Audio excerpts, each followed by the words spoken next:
पिछले क्लास में मैंने आपसे कंजंक्शंस की बात की थी, यानी कि वो वर्ड्स जो हम यूज करते हैं दो सेंटेंसेस को ज्वाइन करने के लिए। और हमने बात की थी कोऑर्डिनेटिंग कंजंक्शंस की, सबऑर्डिनेटिंग कंजंक्शंस की और इवन कोरिलेटिव कंजंक्शंस की भी बात की थी। तो ये सारे बड़े बड़े नाम हमने लॉजिकली डिस्कस किए थे एंड आई होप कि आपको कंजंक्शंस क्लियर है। तो मैंने आपको बोला था कि जब आप ये कंजंक्शंस यूज करते हैं तो आप कंपाउंड और कॉम्प्लेक्स सेंटेंस बना सकते हैं। पर आज मैं वो कॉन्सेप्ट भी आपके लिए थोड़ा बहुत ब्रेक डाउन करने वाली हूँ, क्योंकि आज मैं बात करूंगी सेंटेंस की। हाँ, सेंटेंस बनाने के भी अलग अलग तरीके होते हैं और उसमें से सबसे कॉमन तरीके की आज मैं आपसे बात करूंगी। कभी कभी क्या होता है कि हम कंफ्यूज हो जाते हैं, जैसे ऐसी चीजें देख के हम कंफ्यूज हो जाते हैं, सब्जेक्ट कौन सा, वर्ब कौन सा, ऑब्जेक्ट कौन सा। तो ये तीनों चीजें क्या है इसका भी क्लैरिफिकेशन दूंगी और इसके अंदर कैसे इनको यूज करना है, किस कॉम्बिनेशन में यूज करना है, उसके बारे में भी आज आपसे बात करूंगी। तो अगर आप रेडी है तो जल्दी जल्दी स्टार्ट करते हैं। सबसे पहले तो ये समझना जरूरी है कि एक सेंटेंस में 3 पार्ट्स होते हैं, सब्जेक्ट, वर्ब और ऑब्जेक्ट। उसका मतलब ये नहीं है कि यही 3 पार्ट से सेंटेंस बनेगा या कोई ऑर्डर हम चेंज नहीं कर सकते। सेंटेंस कोई कोई ऐसे भी होते हैं कि जिसमें हम ऑब्जेक्ट डालते ही नहीं है, सिर्फ सब्जेक्ट और वर्ब होता है, वो भी पॉसिबिलिटी है। तो क्या कॉम्बिनेशंस एप्लीकेबल है उसके बारे में जरूर बात करेंगे, पर पहले समझ लेते हैं कि ये तीनों चीजें है क्या और क्यों इंपॉर्टेंट है। तो सब्जेक्ट की बात करना शुरू करूं तो सब्जेक्ट जो है ना, हमारी सेंटेंस जिस चीज से शुरू होती है, ज्यादातर केसेस में हमारी सेंटेंस में सब्जेक्ट पहले आता है। तो हमारी सेंटेंस जिस चीज से शुरू होती है, जो भी नाउन या प्रोनाउन होता है, जैसे कि अगर मैंने किसी का नाम लिया, जैसे कि मैरी या डेजी, ये सब नाम है, तो ये नाउन जो है ना वो हमारा सब्जेक्ट है। उसी तरीके से किसी भी चीज का नाम हो सकता है, जैसे मैंने बोला द गवर्नमेंट या फिर मैंने बोला अमेरिका, ये सब मेरे सब्जेक्ट्स है। उसी तरीके से प्रोनाउन की बात करूं तो you, they, I, she, he, it, ये सब कुछ मेरे प्रोनाउंस है, यानी कि जब मैं इससे सेंटेंस को शुरू करती हूं तो वो भी मेरा सब्जेक्ट है। तो आपको पता कैसे चलेगा कि सब्जेक्ट क्या है या किससे शुरू करनी चाहिए? जो भी चीज आपकी सेंटेंस में एक्शन करने वाली है वो आपका सब्जेक्ट है। जैसे कि डेजी अराइव्ड, तो डेजी ने क्या किया? शी अराइव्ड, यानी कि वो आई। पर कौन आई? डेजी आई, तो डेजी मेरा सब्जेक्ट है। आई लव पिज्जा, तो लव एक एक्शन है, मुझे पिज्जा बहुत पसंद है, पर किसे पसंद है, कौन कर रहा है वो एक्शन, कौन प्यार कर रहा है पिज्जा से? मैं कर रही हूं। तो आई जो है ना वो आपका सब्जेक्ट है। उसी तरीके से द साइंटिस्ट वाज बिजी, इसका लॉजिक अगर आपको समझ में आ गया तो आपको सब्जेक्ट समझ लीजिए कि समझ में आ ही गया है पूरा, और कोई कंफ्यूजन नहीं है इसमें। कंफ्यूजन कब आता है? जब हम कोई सेंटेंस देखते हैं और सेंटेंस काफी लंबी होती है और हमें लगता है इसमें से सब्जेक्ट कौन सा है, या अगर हमें कोई सेंटेंस बनानी होती है तो हम सोचते हैं सब्जेक्ट डालूं, फिर वर्ब डालूं, फिर ऑब्जेक्ट डालूं। इतना ज्यादा सोचने की जरूरत नहीं है। आप जैसे सेंटेंसेस बनाते हैं, अगर अब आप नोट करना शुरू करेंगे तो आपको मालूम पड़ेगा कि आप अभी तक सब्जेक्ट वर्ब ऑब्जेक्ट वाले ही कॉम्बिनेशन से सेंटेंसेस बना रहे थे। पर कभी कभी क्या होता है ना कि सब्जेक्ट के साथ, जैसे जो भी मैंने नाउन यूज किया, जैसे डेजी अगर मेरा नाउन है तो उसके बारे में डिटेल दी जाती है आगे कि Daisy who is a white girl, तो डेजी कौन है? वो लड़की जो सफेद रंग की है। तो अगर मैंने सब्जेक्ट के बारे में कोई डिटेल्स दी है, कोई एक्स्ट्रा इंफॉर्मेशन डाली है उस नाउन के बारे में, तो वो एक्स्ट्रा इंफॉर्मेशन भी सब्जेक्ट का पार्ट बन जाता है। जैसे कि मैंने यहाँ एग्जाम्पल दिया है, the man who lived upstairs has moved out. Move out कौन हुआ? The man. पर कौन सा आदमी? वो वाला जो ऊपर रहता था। तो उसकी आइडेंटिटी क्या है? वो आदमी जो ऊपर रहता था। मेरे लिए, मुझे शायद उसका नाम नहीं पता, तो मेरे लिए वही आइडेंटिटी है उसकी, और इसीलिए वो पूरा का पूरा phrase the man who lived upstairs मेरा सब्जेक्ट है। तो ये मत सोचिएगा कि सब्जेक्ट हमेशा छोटा ही रखना है। तो जब भी आप अपने सेंटेंसेस बनाएं तो आप इस तरीके से भी बना सकते हैं। The book on the red table is mine. कौन सी वाली बुक? वो जो रेड वाले टेबल पे है ना, वो वाली बुक मेरी है। तो जो बुक है उसका नाम होता तो मुझे ये सब लिखने की जरूरत नहीं पड़ती। अगर कोई भी XYZ नाम होता बुक का तो मैं कहती XYZ बुक इज माइन। पर क्योंकि मैंने नाम की बात नहीं की तो उस बुक को डिस्क्राइब करने के लिए मैंने उसकी लोकेशन यूज कर ली और वो लोकेशन, उसका एडेड इंफॉर्मेशन मेरा सब्जेक्ट बन गया। अगर आपको इतना क्लियर है तो एक और चीज समझ लेते हैं सब्जेक्ट के बारे में। सब्जेक्ट जो होता है ना, जरूरी नहीं है कि उसमें एक ही नाउन हो, उसमें 2 नाउन्स भी हो सकते हैं, 2 से ज्यादा भी हो सकते हैं, और हर एक नाउन के साथ उसकी एडेड इंफॉर्मेशन भी हो सकती है। तो ये जो आपकी बड़ी बड़ी कॉम्प्लेक्स सेंटेंसेस होती है ना, आप कभी भी नोटिस करना उसमें यही लॉजिक अप्लाई होता है। सेंटेंस को आप लंबा करोगे कैसे? जब आपके पास बात करने के लिए 2-3 चीजें होगी तभी ही तो आपकी सेंटेंस लंबी होगी ना। तो हम जनरली कंफ्यूज हो जाते हैं, इतनी लंबी लंबी सेंटेंसेस लोग बनाते कैसे हैं? तो ये रहा आपका आंसर। अगर आपको लंबी सेंटेंसेस बनानी है तो शायद आप 2-3 लोगों के बारे में बात करें तो वो सेंटेंस लंबी हो जाए। यानी कि अगर आप 2-3 लोगों के बारे में बात करना चाहते हैं तो उनको कंजंक्शंस के साथ जोड़ लीजिए, आपका सेंटेंस ऑटोमेटिकली कॉम्प्लेक्स बन जाएगा। जैसे यहाँ पे देख लीजिए, Lucy's grey cat and Alice's white cat went for walk. 2 बिल्लियां चलने गई है, ये तो हम जानते हैं, लूसी और एलिस के साथ ही गई होगी जरूर। पर लूसी की ग्रे कैट, तो लूसीज ग्रे कैट मेरा एक सब्जेक्ट, और एलिस की व्हाइट कैट, एलिस की व्हाइट कैट मेरा दूसरा subject. They went for a walk. तो मेरे 2 सब्जेक्ट्स को मैंने एंड के साथ ज्वाइन किया है, इसीलिए मैंने आपसे कंजंक्शंस की बात पहले की ताकि आपको ये इजीली समझ आ सके। वैसे ही my sister's husband and your brother's wife were in school together, तो ये भी 2 सब्जेक्ट्स है। सिस्टर के हस्बैंड एक सब्जेक्ट, ब्रदर की वाइफ दूसरा सब्जेक्ट। सिस्टर भी नाउन है, हस्बैंड भी नाउन है, ब्रदर भी नाउन है, वाइफ भी नाउन है। लेकिन कौन किसका क्या लगता है, जब मैं ये समझा रही हूँ, जब मैं एक्स्ट्रा इन्फॉर्मेशन दे रही हूँ तो मैं एक की नहीं दोनों की दे रही हूँ। मेरा सेंटेंस भी लंबा हो रहा है और वो पूरा पार्ट सब्जेक्ट है। अगर आपको सब्जेक्ट क्लियर है तो अब हम बात कर सकते हैं वर्ब्स की। अब ये वर्ब्स क्या है, ये कॉन्सेप्ट आपके बहुत काम का है, क्योंकि वर्ब जो है ना ये पूरे इंग्लिश में इतना ज्यादा यूज होगा ना। ये वर्ब से ही टेंसेस बनते हैं, तो टेंसेस समझने हैं तो सबसे पहले वर्ब समझ में आना चाहिए, इसलिए वर्ब बहुत ही इंपॉर्टेंट कॉन्सेप्ट है। वर्ब होता क्या है? आपके सेंटेंस में जो भी एक्शन होता है, आना जाना, कुछ करना, सोचना, ये वो सब सारे के सारे एक्शंस जो होते हैं ना, फिजिकल हो, इमोशनल हो, मेंटल हो, कोई भी टाइप का एक्शन, अगर कोई कुछ कर रहा है तो जो वो कर रहा है वो आपका वर्ब है।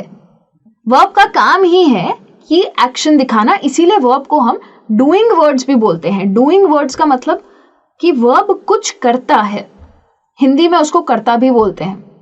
तो वर्ब का ये सिंपल लॉजिक सिर्फ समझ लीजिए, डूइंग वर्ड्स माइंड में याद रखिए तो आपको ऑटोमेटिकली सेंटेंस में समझ आ जाएगा। जैसे यहाँ पे रेखा सिंग्स, गाना एक वर्ब है क्योंकि ये एक एक्शन है, वो गा रही है तो ये जो गाना है ये हमारा एक्शन है, और ये आपका सेंटेंस, इसमें ना सब्जेक्ट है ना ऑब्जेक्ट है, सिर्फ वर्ब है। गो, जाओ, तो गो भी एक एक्शन है। तो ऐसे सेंटेंसेस भी होते हैं, एक वर्ड वाले को भी हम सेंटेंस बोल सकते हैं, ऐसी कोई बात नहीं है। अगर आप वर्ब्स को रिकॉग्नाइज नहीं कर पाते हैं तो अपने आप से पूछिए, क्या ये चीज मैं कर सकता हूं या कर सकती हूं? जैसे कि गो, गो का मतलब है जाना, तो क्या ये हो सकता है फिजिकली? क्या मैं जा सकता हूं या मैं जा सकती हूं? अगर जवाब हाँ है तो ये वर्ब है, अगर जवाब ना है तो ये वर्ब नहीं है। कई बार क्या होता है, मैं ये इसीलिए सिखा रही हूँ क्योंकि कई बार कुछ वर्ड्स ऐसे होते हैं जो हम नाउन्स की तरह भी यूज करते हैं और वर्ब्स की तरह भी, तो आपको पता कैसे चलेगा कि सेंटेंस में किस तरीके से यूज किया है। तो ये चीज अगर करने वाली है तो ये वर्ब है। सेंटेंस के हिसाब से देख लीजिए कि सब्जेक्ट क्या कर रहा है। तो अगर सब्जेक्ट कोई चीज कर रहा है तो वो जो चीज कर रहा है वो आपका वर्ब हो जाएगा। और वर्ब्स में भी बहुत सारे टाइप्स होते हैं, पर सब में कॉमन ये होता है कि हर एक वर्ब जो होता है ना वो कोई ना कोई टाइप की चीज कर रहा होता है, और सबसे कॉमन उसमें होते हैं एक्शन वर्ब्स। इसमें कोई कंफ्यूजन आएगा ही नहीं।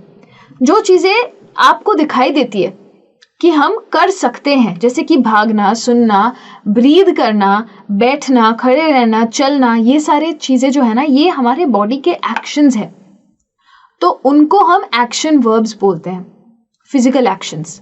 वैसे ही अगर कोई मेंटल एक्शंस हो, जो कि एक्शंस जो हमारा ब्रेन करता है, सोचना, समझना, किसी को रिकॉग्नाइज करना, वो मेंटल वर्ब्स होते हैं। मेंटल वर्ब्स का मतलब ये नहीं है कि वो वर्ब्स पागल हैं, बस मेंटल एक्शंस डिपिक्ट करते हैं, इसीलिए उन्हें मेंटल वर्ब्स भी कहते हैं। अगर जैसे आपका सेंटेंस है I know he did it, तो नो क्या है? ये कोई चलना दौड़ने जैसा एक्शन तो है नहीं। जानना मतलब नो करना, तो ये जो जानना है ये तो मेरा दिमाग कर रहा है, तो क्योंकि ये मेरा दिमाग कर रहा है, ये वर्ब है और ये मेंटल वर्ब है। रिकॉग्नाइज करना यानी कि पहचानना, फिर से एक वर्ब है जो मेरा दिमाग करता है। किसी को पहचानना या नहीं पहचानने का काम मेरे दिमाग का है। वैसे ही बिलीव करना यानी कि किसी पे भरोसा करना, वो भी एक वर्ब है। तो दिखने में आपको लगेगा नहीं कि ये वर्ब है, क्योंकि अगर आप सिर्फ यही सोचेंगे कि ऐसे एक्शंस जो मुझे दिखाई देते हैं वही वर्ब्स हैं, तो फिर आप गलत हो जाएंगे। वो तो वर्ब्स हैं ही, मगर ये भी है और भी टाइप के वर्ब्स है। दूसरे टाइप के वर्ब्स जो होते हैं उनको हम ट्रांजिटिव वर्ब्स बोलते हैं। उनको ट्रांजिटिव इसीलिए बोलते हैं क्योंकि ये होते एक्शन वर्ब्स ही हैं, लेकिन ये ऐसे एक्शन वर्ब्स होते हैं जो ऐसी एक्टिविटीज आपको बताते हैं कि जो की जा सके, यानी कि ऐसी एक्टिविटीज जो की जा सके और किसी के ऊपर की जा सके, यानी कि किसी चीज पे उसका असर हो, किसी इंसान पे या किसी चीज पे।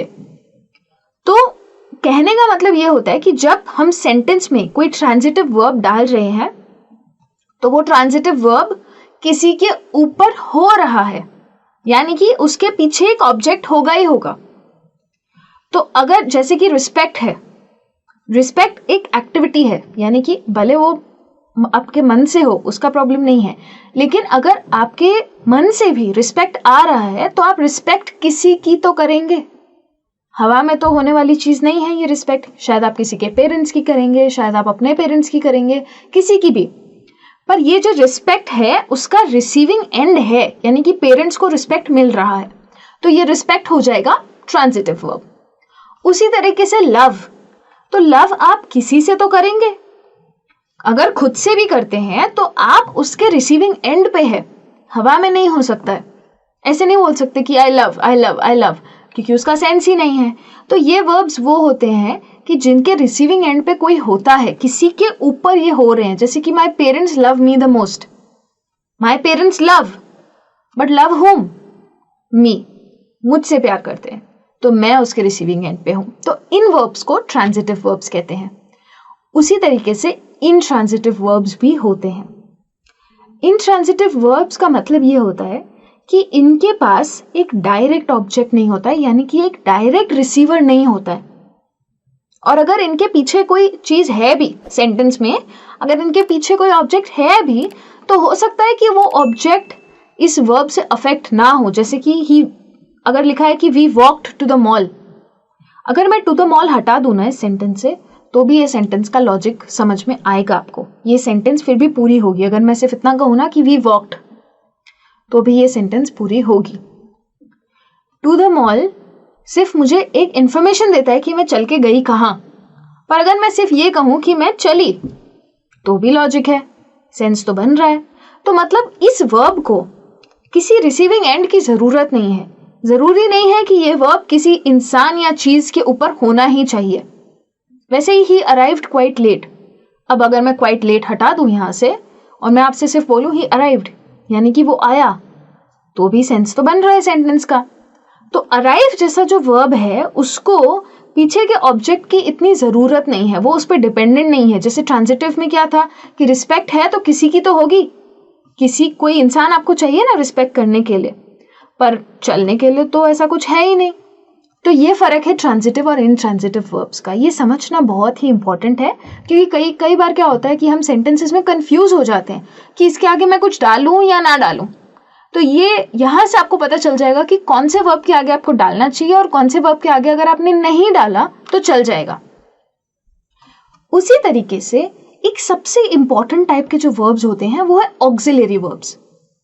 ये इंपॉर्टेंट है और ये अंडररेटेड भी बहुत है, क्योंकि ये जो है ना, ये हमको डायरेक्ट एक्शन नहीं दिखाते किसी भी चीज का। इनका नाम ही ऑक्सिलरी है। इसका मतलब है कि ये वर्ब्स जो है ना हमारी मदद करने के लिए हैं। हर सेंटेंस में आपको मिलेंगे, ज्यादातर सेंटेंसेस में आपको ऑक्सिलरी वर्ब्स मिलेंगे ही। और अगर मैं हटा दूं ना ऑक्सिलरी वर्ब्स को किसी सेंटेंस में से, तो आपको सेंटेंस समझ में भी नहीं आएगी। हर ऑक्सिलरी वर्ब का अलग मतलब होता है। पर कई बार क्या होता है, क्योंकि हम वर्ब्स को सिर्फ एक्शन के साथ कनेक्ट करते हैं ना, तो जब हम कोई सेंटेंस देखते हैं तो हम कंफ्यूज हो जाते हैं। हम सोचते हैं कि एक्शन तो है तो फिर ये भी वर्ब है। हाँ, सेंटेंस में 2 वर्ब्स हो सकते हैं। जैसे आपकी यहाँ पे सेंटेंस है, I will talk to my mother before agreeing, तो यहाँ पे टॉक भी तो वर्ब है और अग्री करना भी तो वर्ब है। विल भी वर्ब है, क्योंकि विल जो है वो ऑक्सिलरी वर्ब है। इसका काम क्या है कि ये रीडर को कॉन्टेक्स्ट देता है मेन वर्ब का। अगर मेरा मेन वर्ब टॉक है तो मुझे विल से कॉन्टेक्स्ट मिल रहा है कि अभी मैंने बात नहीं की है, मैं बात करूंगी। विल है तो मैं समझूंगी कि इंसान फ्यूचर की बात कर रहा है। तो ये विल जो है ना, ये मुझे बताता है कि ये एक्शन कब होगा। मेन एक्शन भले ही टॉक हो, पर टॉक को सपोर्ट करने वाला कौन है? विल। ये काम है ऑक्सिलरी वर्ब्स का। तो सोचिए, अगर आप ऑक्सिलरी वर्ब्स नहीं डालेंगे तो सेंटेंस का तो कोई सेंस ही नहीं बनेगा। बहुत सारी ऐसी सेंटेंसेस होती है नो डाउट कि जिसमें ऑक्सिलरी वर्ब की जरूरत नहीं होती, पर ये ज्यादातर शॉर्ट होती है सेंटेंसेस।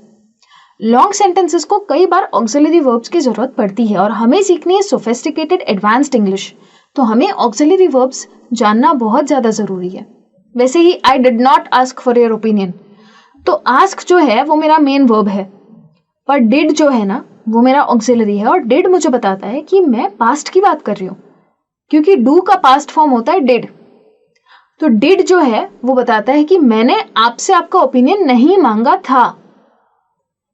इसी वजह से मुझे सेंटेंस का मतलब समझ में आता है। तो इतने छोटे छोटे वर्ब्स हैं, लेकिन इनका काम बहुत बड़ा है, तो इस चीज का बहुत ही ज्यादा ध्यान रखिएगा। तो अभी के लिए इतना ही, लेकिन ये काफ़ी नहीं था। हाँ, अभी बात ख़त्म नहीं हुई है। अभी तो मुझे आपके साथ और भी बहुत सारी बातें करनी है इस टॉपिक के बारे में, लेकिन वो अब अगले वीडियो में।